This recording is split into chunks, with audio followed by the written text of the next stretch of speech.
Good morning. कसे आहात? काय चाललंय? तुम्हाला वाटत असेल हा स्कूलला चाललाय, पण असं काही नाहीये. आज जरी मी घरात असली तरी याला मम्मीकडे पाठवते, कारण आज आहे वटपौर्णिमा आणि त्याचसाठी मला छान असं रेडी व्हायचं होतं आणि ह्या अशा पसाऱ्यात मी काहीच करू शकत नव्हती. म्हणून तो गेल्या गेल्या आधी पसारा आवरला आणि मग स्वतःला आवरून आम्ही निघालो वडाचं झाड शोधत शोधत, की कुठे नीट आपल्याला पूजा करता येईल. मी आणि माझी जाव आम्ही दोघी निघालो होतो. मी माझ्या नवऱ्यालाही म्हटलेलं, की ये जरा फोटो वगैरे काढायला आणि मला खरंच वाटलं नव्हतं, की तो येईल आणि चक्क तो आला होता.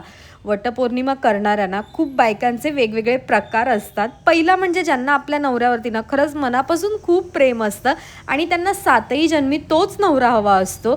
दुसरं म्हणजे की असंच टाईमपास म्हणून सगळे करतायत तर आपणही करून घेऊया. आणि तिसरं म्हणजे की ते याच जन्मात इतके वैतागलेले असतात की परत हा नवरा नकोच असतो, म्हणून त्या काहीच करत नाही.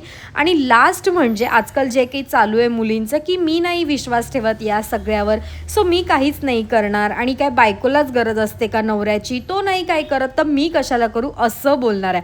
माझं तर माझ्या नवऱ्यावर खरंच खूप जास्त प्रेम आहे आणि साती जन्म मला तोच हवा आहे, म्हणून मी हा उपवास केला आहे.